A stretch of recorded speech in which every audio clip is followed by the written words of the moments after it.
Welcome back to In Ohio Country today. Big Dan Wilson alongside of Secretary Jerry Schaffner from the Shelby County Fair. And Jerry, let's talk a little bit about this fair, but before we get to it, let's talk a little bit about your agricultural background, growing up on a dairy farm here in Shelby County. Yes, I did, and I just told you the best part about farming was when we was baling hay and got out of the hay mow, it was time to go swimming. That was the best part about dairy farming. Was hard because milking twice a day, 7 days a week, and it wasn't one of the things that I really enjoyed that much. But when you grow up on a farm, if you want to eat, you either help mom and dad or you don't eat. Well, a typical farm boy that you were actively involved in 4-H and FFA. And what did that mean to you? Let's talk about those organizations. They're an integral part of the fair, but what did that mean to you growing up being a part of those organizations? Well, I think it means more today than it did back then.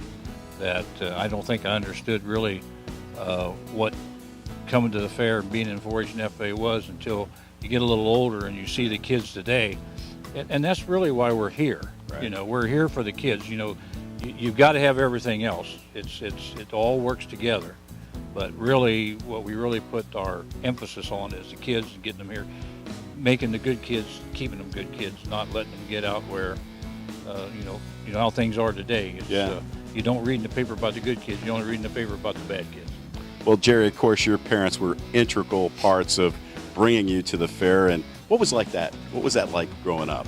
Well, we never missed a day of the fair because, like I told you, my mom and dad were real big into greens. Greens back then were, that was what they came to the fair for. Right. And if they didn't set up the greens booth, we spent many, many hours doing that at night before we went home. And so it was just a matter of, that's what started. And then as I got older, the 4-H and FFA, and so I spent every day at the fair. Never had to worry about not being at the fair as long as we had greens. And then they had a food booth when they first started out, so I didn't have to miss. Well, we could talk about fair food all day long, but let's once again talk about this particular fair, the Shelby County Fair.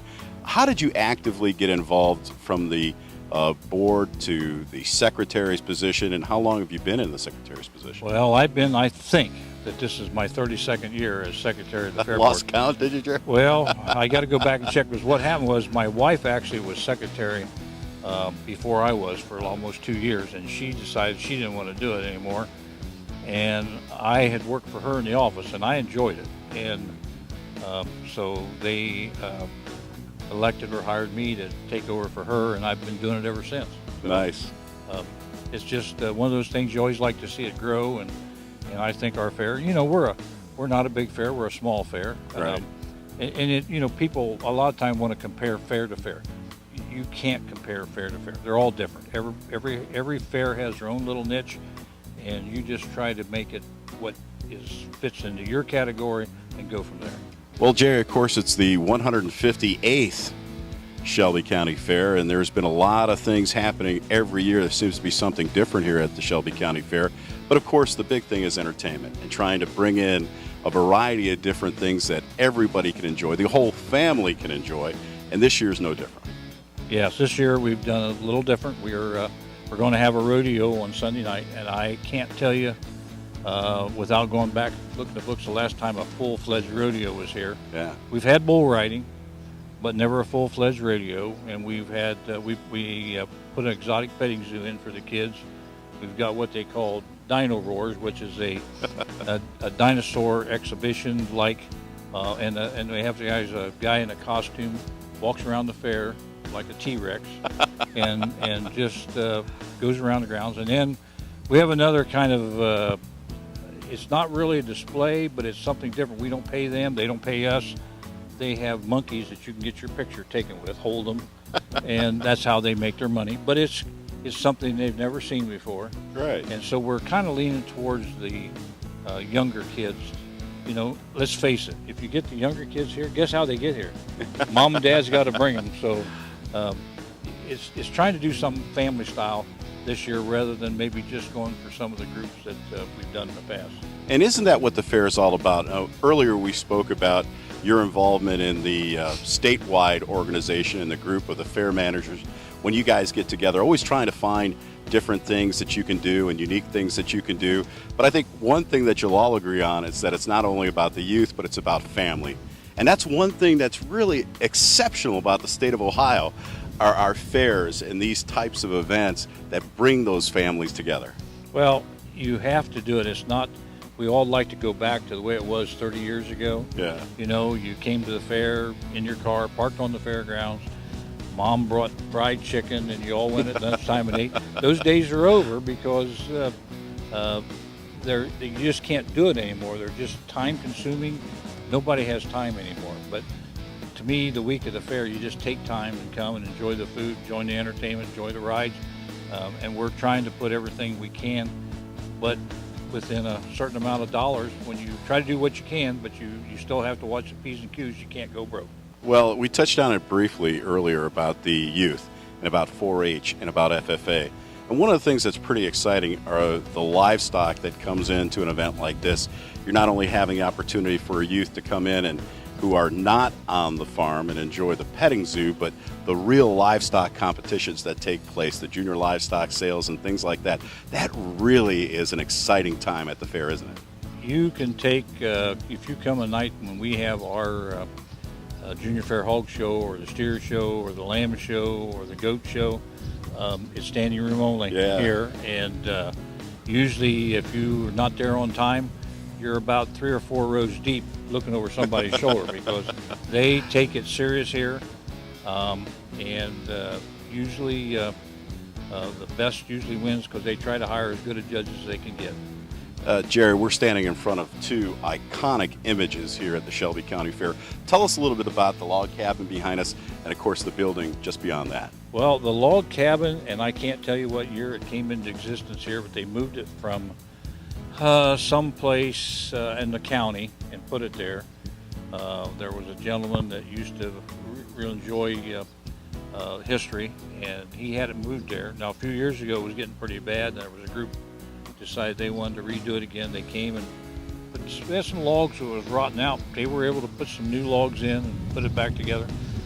The community hall is, for years and years and years, it was a Grange hall. But the thing is, when you have, we have a flower show, we have our vegetables in there, we have our, all the things that we do in there, has grown. And we moved the Friends of the Park from a tent inside the middle, and they kind of, it's really a nice display.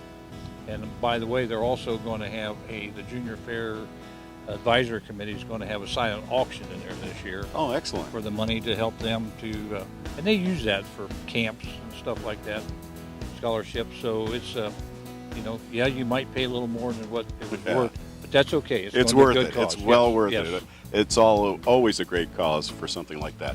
Well, of course, Jerry, you couldn't be in this position. You couldn't do the things that you do without the fine support of the people on the board and all the various committees. We can't name every name, but let's talk about those people who are dedicated to this event.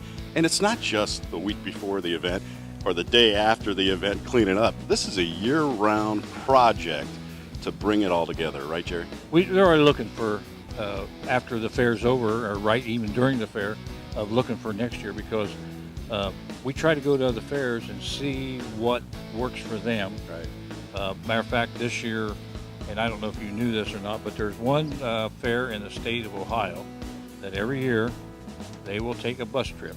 They'll load up some board members or junior fair board, and they'll go to 3 fairs in one day. And they're coming here this year, and that's Hartford Independent, and they've done that. This will be the second time they've been here.